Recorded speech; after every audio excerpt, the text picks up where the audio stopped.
Hi hello welcome to my channel ప్రియం Telugu audio stories. ఈరోజు ఒక కొత్త స్టోరీతో మీ ముందుకు వచ్చానండి. స్టోరీ పేరు వచ్చేసి పంతమా బంధమా పార్ట్ 1. ఈ స్టోరీ కానీ మీకు నచ్చినట్లయితే please like, share and subscribe. ఉదయం 5 గంటలకి నిద్ర లేచింది స్వప్న. తను కాలేజీకి వెళ్ళాలి. తను పనులు చూసుకొని వాళ్ళ అమ్మకు వంట పనిలో సహాయపడుతుంది. స్వప్న రంగనాథ్ గారి పెద్దమ్మాయి. ఆయన చాలా మంచి మనిషి. సాటివారు ఆపదలో ఉంటే ఆపద అంటూ తన వద్దకు వచ్చిన వారికి ఏదో తనకు తోచిన సహాయం చేసి పంపిస్తారు. రంగనాథ్ గారికి 2 భార్యలు. మొదటి భార్య స్వప్న పుట్టిన 5 ఏళ్లకి చనిపోతుంది జబ్బు చేసి. అప్పుడు ఆయన చాలా ఆస్తిపరుడు. ఊర్లో చాలా పొలాలు, స్థలాలు, జమీందారీలాగా ఉండేవారు. ఆయనకు మొదటి భార్య సీత అంటే ప్రాణం.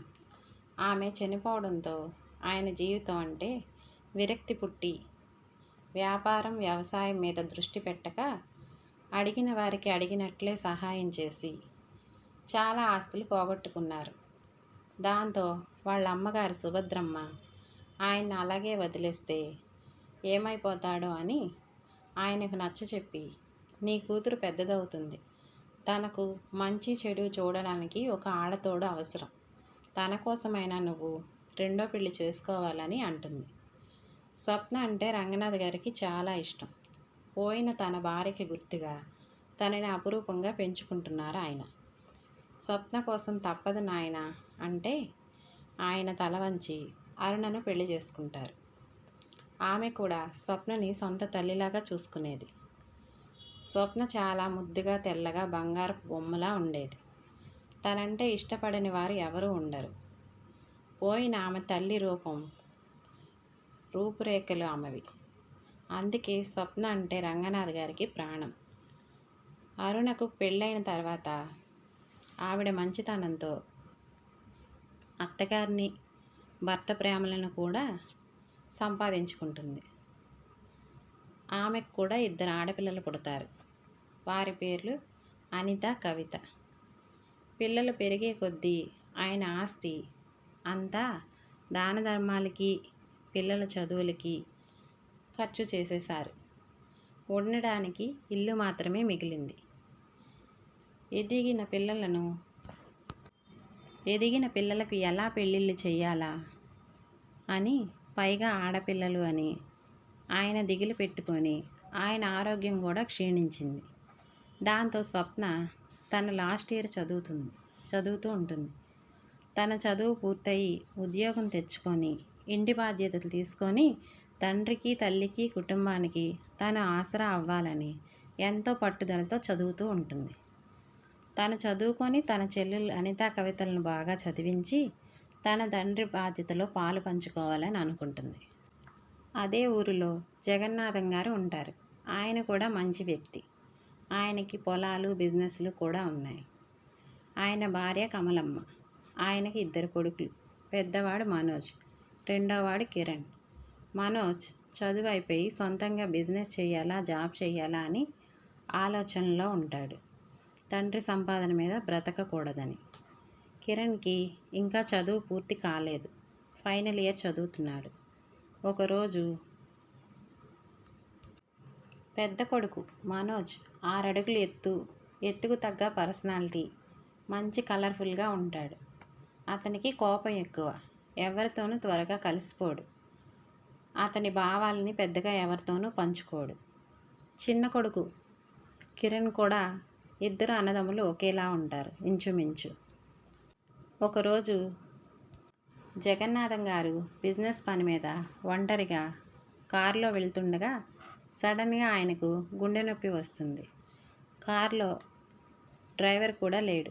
ఎక్కడికి వెళ్ళినా డ్రైవర్ని తీసుకువెళ్తారు ఆయన. కానీ ఆ రోజు డ్రైవర్ రాలేదు, సెలవు పెట్టాడు. అర్జెంట్ పని ఉంది అని ఆయన ఆ రోజు ఒక్కరే వెళ్ళారు. నొప్పితో విలవిలలాడుతూ కారు పక్కకు ఆపుతాడు జగన్నాథం గారు. దారిలో ఎవరూ కనిపించలేదు. ఏం చెయ్యాలో అర్థం కాలేదు ఆయనకి. ఫోన్ కూడా మర్చిపోయి వచ్చారు ఆ రోజు. ఇంతలో స్పృహ కోల్పోయారు. కొద్దిసేపటికి అటు పక్కగా వెళ్తున్న రంగనాథం గారు ఎవరూ లేని ప్రదేశంలో కారు ఆగి ఉంది ఏంటి అని చూసేసరికి జగన్నాథం గారు స్పృహలేకంగా పడి ఉంటారు. దాంతో కార్ డోర్ తీసి కారులో వాటర్ బాటిల్ ఉంటే మొహంపై నీళ్లు చిమ్మి వెంటనే అంబులెన్స్ కాల్ చేసి హాస్పిటల్లో జాయిన్ చేస్తారు. డాక్టర్లు చెక్ చేసి ఆయనకు మైల్డ్గా హార్ట్ అటాక్ వచ్చిందని చెప్తారు. ఇందులో ఆయనకి స్పృహ వస్తుంది. వాళ్ళ ఇంటికి కాల్ చేసి వాళ్ళని పిలిపిస్తారు. డాక్టర్లు కంగారు పడవలసింది ఏమీ లేదు అని 2 రోజుల్లో హాస్పిటల్లో ఉంటే స్టంట్ వేసి పంపించేస్తామని చెప్తారు. వాళ్ళు అంటే కమలమ్మ గారు, కిరణ్ వచ్చారు. వెంటనే రంగనాథ్ గారు కారులో సూట్ కేసు ఉందని భద్రంగా వాళ్ళ చేతుల్లో పెట్టి జగన్నాథం గారికి, కమలమ్మకి నేను మళ్ళీ వస్తానండి అని జాగ్రత్తలు చెప్పి వెళ్ళిపోతారు. అలాగే 2 రోజులకు ఆయనకు స్టంట్ వేసి ఇంటికి పంపించేస్తారు. ఆయన కోలుకున్నాక పళ్ళు కాయలతో ఇంటికి వచ్చి ఆయన కలుస్తారు రంగనాథ్ గారు. ఇప్పుడు మీ ఆరోగ్యం ఎలా ఉంది అని అడుగుతారు. బాగానే ఉంది. ఆ రోజు మీరు కానీ నన్ను చూడకపోయి ఉంటే నా పరిస్థితి ఏమయ్యేదో అని కమలమ్మ, జగన్నాథం గారు కృతజ్ఞతలు చెప్పి మీ రుణం ఈ జన్మలో తీర్చుకోలేమని చెప్తారు. ఇంటికొచ్చిన ఆయనకి మర్యాదలు చేసి కాఫీ టీ ఇచ్చి జగన్నాథం గారు మీరు ఎవరు, ఎక్కడ ఉంటారు అని ఆ రోజు మీ గురించి తెలుసుకునే వీలు లేకుండా అయ్యింది అని వివరాలు అడుగుతారు. నా పేరు రంగనాథ్, ఈ ఊర్లోనే ఉంటానని చెప్తారు. ఆ మాటలతో ఊర్లో వారు చెప్తే విన్నారు రంగనాథ్ గారి గురించి. చాలా మంచివారని, అందరికీ సహాయాలు చేసి ఆస్తులన్నీ పోగొట్టుకున్నా ఇప్పటికీ తనకు తోచిన సాయం చేస్తారని, చాలా గొప్ప వ్యక్తిత్వం కలవారని విన్నాడు జగన్నాథం గారు. ఆ రోజు కారులో తన పక్కన సూట్ కేసులో తన వ్యాపారానికి సంబంధించి చాలా డబ్బును తీసుకొని వెళ్ళారు ఆయన. ఆ పరిస్థితిలో ఇంకెవరు ఉన్నా ఆ డబ్బును మాయం చేసేవారు ఆయన. కాబట్టి అంత భద్రంగా తిరిగి ఆయన చేతుల్లో పెట్టడమే కాకుండా ఆయన ప్రాణాలు కూడా కాపాడారు. ఈయనకు ఏ విధంగా సహాయం చెయ్యాలి అని భార్యతో ప్రస్తావిస్తాడు.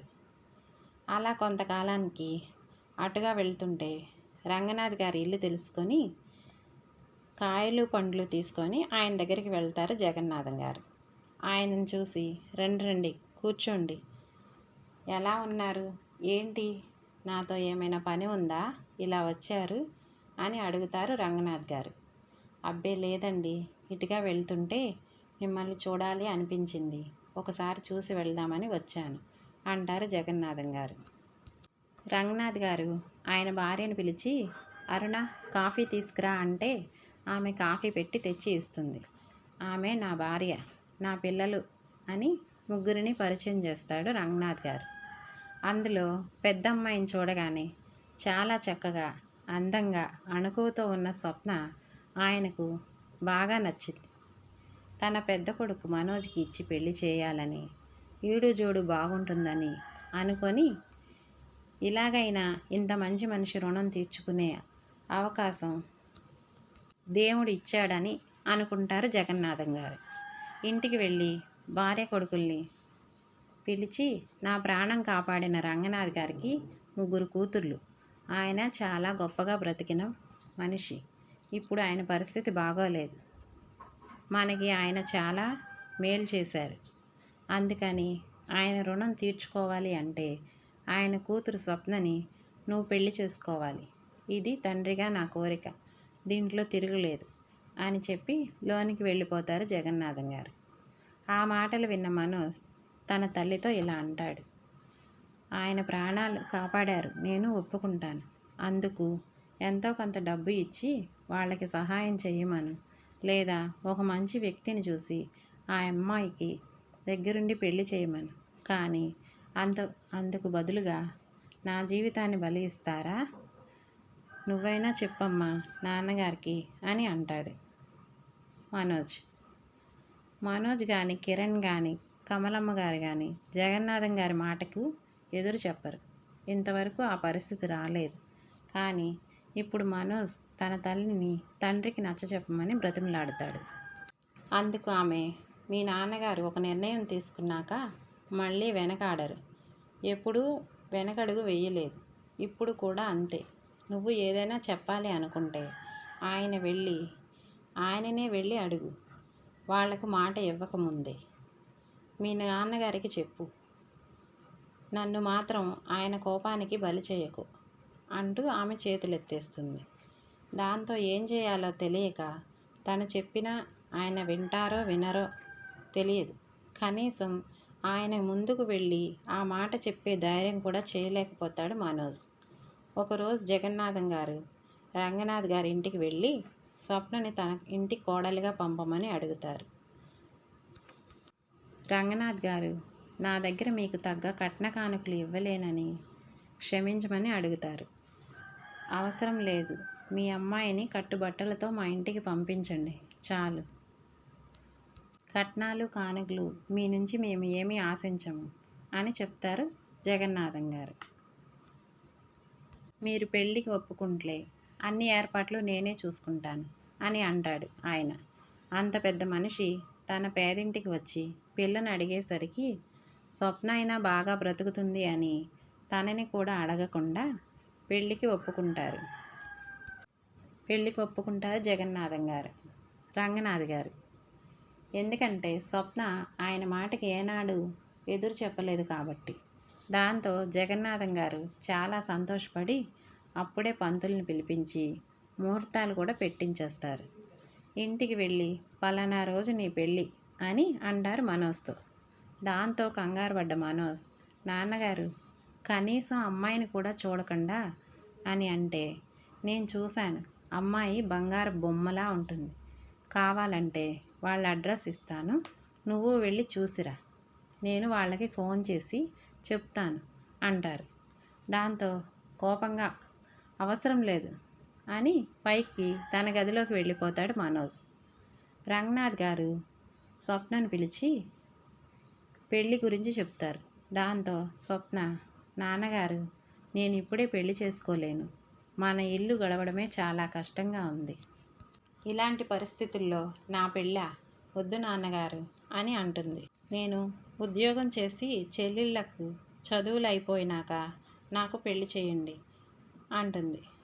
నా మాట వినమ్మా, అంత పెద్ద సంబంధం ఏరి కోరి మన ఇల్లు వెతుక్కుంటూ వచ్చి నిన్ను అడిగారు, నీ అదృష్టం తల్లి, నేను ఎప్పటిలాగే ఇల్లు లాక్కొస్తాను, ఆడపిల్లవి, ఇంటి బాధ్యతలు నీ నెత్తిన ఎలా పెడతానమ్మా, నాకు నీ పెళ్ళి అయినా అయితే కొద్దిగా మనశ్శాంతి మిగులుతుంది, వాళ్ళు కట్నాలు కానుకలు ఏమీ కూడా వద్దు అన్నారు, వాళ్ళు వద్దు అన్నారని నేను ఊరుకోలేను, ఏదో మనకు ఉన్నంతలో నీకు అల్లుడి గారికి కొన్ని నగలు చీర సారే పెట్టి పంపిస్తాను, ఇది కూడా పెట్టకపోతే నా మనసు ఒప్పుకోదు, ఎక్కడో ఒక చోట మన ఇంటిపై అప్పు తీసుకొస్తాను, నెమ్మదిగా తీరుస్తాను, ఒప్పుకో తల్లి అని స్వప్నను ఒప్పిస్తారు ఆయన. పెళ్ళికి ముందు స్వప్న కానీ మనోజ్ కానీ ఒకరినొకరు కలవరు, ఎందుకంటే వాళ్ళ తల్లిదండ్రుల బలవంతం మీద పెళ్ళి జరుగుతుంది కాబట్టి. వాళ్ళ ఇద్దరికీ పెళ్ళంటే ఇష్టం లేదు కాబట్టి పెళ్లి మండపంపై పెళ్లిపీటల మీద ఎవరి మొహాల్లో కూడా చిరునవ్వు ఉండదు. పంతులు చెప్పినట్లు పెద్దలు చెప్పినట్లు పెళ్లి తంతులు పూర్తి చేస్తారు. అలా వాళ్ళిద్దరికీ ఇష్టం లేకపోయినా ఇక నాకు ఇదే జీవితం అని సర్దుకుపోతారు. ఒకరోజు స్నేహితులను కలవాలని పక్క ఊరికి వెళ్తాడు మనోజ్. తన ఫ్రెండ్స్ వాళ్ళ భార్యలు చాలా గొప్పింటి నుండి వచ్చారని, తమ మామగారులు వాళ్ళకి సొంతంగా బిజినెస్లు పెట్టించారని గొప్పలు చెప్తారు. నువ్వేంటి ఇంత అందగాడివి, కాలేజ్ టాపర్వి, కొద్దో గొప్ప మాకంటే ఎక్కువ ఆస్తి నీకే ఉంది, అలాంటి నువ్వు చాలా పేదమ్మాయిని పెళ్లి చేసుకున్నావట అనేసరికి మనోజ్కి ఏం మాట్లాడలేకపోతాడు. వాళ్ళ ముందు తన తల తీసేసినట్లు అయిపోతుంది. మనోజ్కి డబ్బు మీద కట్న కానుకల మీద ఇంట్రెస్ట్ లేదు, కానీ వాళ్ళు తనని కించపరిచినట్లు మాట్లాడేసరికి తట్టుకోలేక ఇంటికి వెళ్ళి ఆ కోపం ఎవరి మీద చూపించాలో అర్థం కాక 2 రోజులు తనలో తానే ఎంతో రగిలిపోతాడు. ఈ రోజుకి ఈ ఎపిసోడ్ పూర్తయిందండి. మళ్ళీ తిరిగి కలుద్దాం. స్టోరీ కానీ మీకు నచ్చినట్టయితే లైక్ చేయండి, షేర్ చేయండి, సబ్స్క్రైబ్ చేయండి, కామెంట్ చేయండి. Thank you all. By by.